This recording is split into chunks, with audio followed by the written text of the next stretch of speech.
სახელითა მამისათა, დაძისათა და წმინდის სულისათა. მოგესალმებით ყველას მეგობრებო. თხოვთ გამოიწერეთ არხი. მოიწონეთ ვიდეო და გაუზიარეთ რაც შეიძლება ბევრ ადამიანს ვიდეოები. დიდი მადლობა. დღეს ჩვენ ვისაუბრებთ მეფე მირიანზე და დედოფალ ნანაზე. მეოთხე საუკუნე წმინდა მოციქულთა სწორნი მეფე მირიანი და დედოფალი. ხსენება არის 14 ოქტომბერს მეგობრებო. 14 ოქტომბერს. მირიანი ქართლში მეფობდა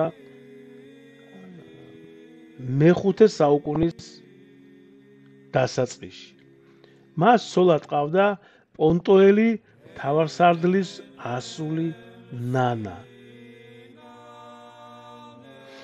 მირიანი სარწმუნოებრივი შემწყნარებლობით გამოირჩეოდა. თაყვანს სცემდა ცეცხლსა და კერპებს. ბერძნებთან ხანგრძლივი ურთიერთობის გამო ქრისტიანობის შესახებაც ჰქონდა გაგებული, მის ყურამდე მისული იყო. წმინდა კონსტანტინე დიდის მიერ მტრის სასწაულებრივი ძლევის ამბავი, ხო? სწორედ მირიანის მეფობის დროს გამოჩნდა ქართლში კაბადოკიელი ქალწული ნინო, რომელიც ხალხს ქრისტეს ჯულს უქადაგებდა და მრავალ სასწაულს აღასრულებდა. ნანა დედოფალი სასტიკად ეწინააღმდეგებოდა ნინოს ქადაგებას, გმობდა ახალ მოძღვრებას და მის მქადაგებლებს. მირიან მეფეს კი აინტერესებდა ქრისტიანობა და არ აბრკოლებდა ნინოს ქადაგებას.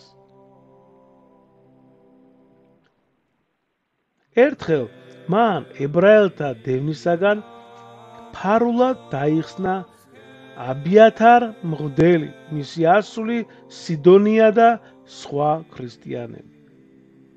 გავიდა ხანი და ერთხელ ნანა დედოფალი დასნეულდა და წმინდა ნინოს ლოცვამ იგი უეჭველი სიკვდილისაგან იხსნა, რის შემდეგაც ნანა დედოფალმა აღიარა ქრისტეს სარწმუნოების ჭეშმარიტება. დედოფლის განკურნების შემდეგ მირიან მეფე კიდევ უფრო დაინტერესდა ქრისტიანული სარწმუნოებით და ესე იგი ურიაყოფილ აბიათარს ხშირად ეკითხებოდა ძველი და ახალი აღთმის წიგნების შესახებ.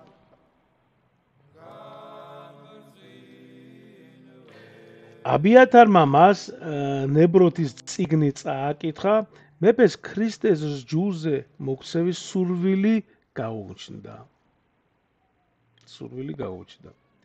ერთხელ მირიანი სანადიროდ წავიდა თხოთის მთაზე. მოუხდა უჩინო მტერი ეშმაკი, გუში კვლავ ჩაუდო კერპთა სიყვარული და მეფემაც გადაწყვიტა მცხეთაში დაბრუნებისთანავე ქრისტიანთა განდევნა და ნინოს მოკვდინება. მთაზე ასულ მეფეს მზე დაუბრუნდა და მის ირგვლივ უკუნი ხამე, ესე იგი ჩამოწვა ხამე. შეშინებულმა მირიანმა კერპებს შესთხოვა დახმარება, მაგრამ ისინი უგზნობნი იყვნენ ლოცველის მიმართ. მაშინ მეფემ ჯვარცმულ ღმერთს შეავედრა თავი და მოხდა სასწაული. განათდა მზე, გამოწყინდა. მირიანმა ხელები განაპყრო და წამოიძახა. შენ ხარ ღმერთი, ერთადერთი, უფალი ყოველთა ზედა უფლებათა, რომელსაც ნინო ქადაგებს. მცხეთაში დაბრუნებული მეფე ნინოს ეახლა.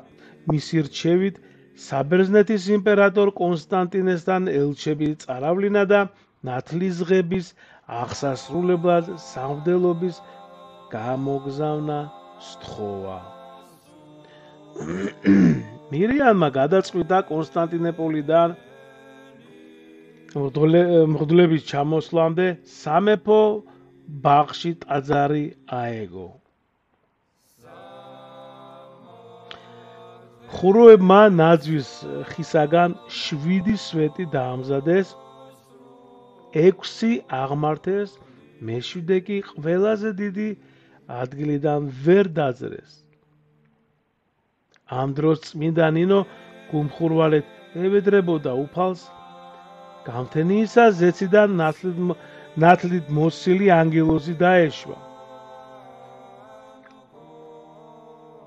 სვეტს ხელი მოკიდა და აღამაღლა. სვეტი მთლიანად გაბრწყინდა და ჰაერში გაჩერდა. მთელი მცხეთა დაიძრა ნათლის სვეტის თაყვანისცემად. მასთან მიახლოებაზე ავადმყოფები იკურნებოდნენ, ბრმებს თვალები ეხილებოდათ. ამასობაში დაბრუნდნენ მოციქულები კონსტანტინოპოლიდან და თან ჩამოიყვანეს ეპისკოპოსი იოანე, მღვდლები და დიაყვნები. წმინდა კონსტანტინე დიდმა ახლად გაქრისტიანებულ მეფეს და ერს დიდებული ძღვენი გამოუგზავნა, ქრისტეს ჯვრის ნაწილი. კვარცხლბეკი და 2 სამსჭვალი უფლისა ჩვენისა იესო ქრისტეს. მტკვრისა და არაგვის შესართავთან ნათელ იყო მეფე დედოფალმა, სამეფო კარმა და მთელმა ქართლმა. მცხეთაში ერთი კლდის თავზე მშვენიერი სურნელოვანი და სასწაულმოქმედი ხე იდგა. მისი ფოთლებით, ესე იგი, ისარნაკრავი მომაკვდავი ნადირი იკურნებოდა. როდესაც იოანე ეპისკოპოსს ეუწყა ეს ამბავი, ბრძანა ჭეშმარიტად ღვთისგანა აღმოცენებული ეს ხე და დამარხული ამ დრომდე. აწ უკვე კი დამდგარა ჟამი მისგან ჯვარი შეიგნას, რომ მთელმა ერმა მას თაყვანი სცესო. მაშინ მირიამ მეფის ძემ რევიმ მოჭრა ხე,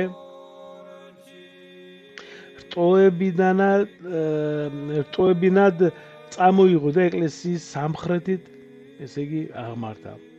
ხეც 37 დღის განმავლობაში არც ფერი შეუცვლია, არც ფოთლები დასვენია, მაგრამ შემდგომ ამ ხისაგან 3 ჯვარი გააკეთეს. ამის შემდეგ მრავალი დღის განმავლობაში ხალხი ერთსა და იმავე ჩვენებას ხედავდა. ღამით ეკლესიას ვარსკვლავებისგან შემდგარი ჯვარი ადგებოდა თავს. განთენისან 2 ვარსკვლავი გამოიყოფოდა სხვებს. ერთი აღმოსავლეთისკენ მიდიოდა, მეორე დასავლეთისკენ.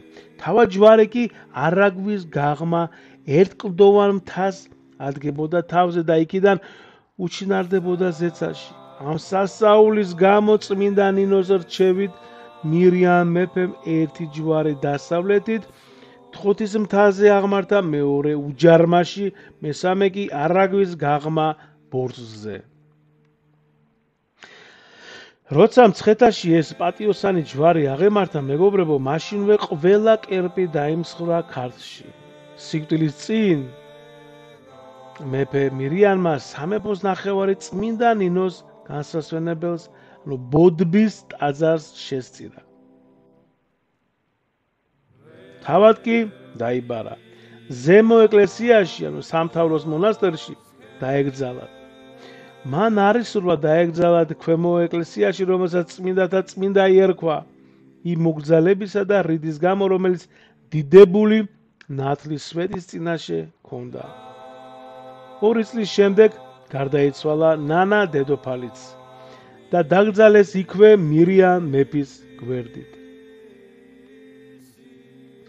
დაგლოცო და გაგახაროთ ღმერთმა. დიდი მადლობა.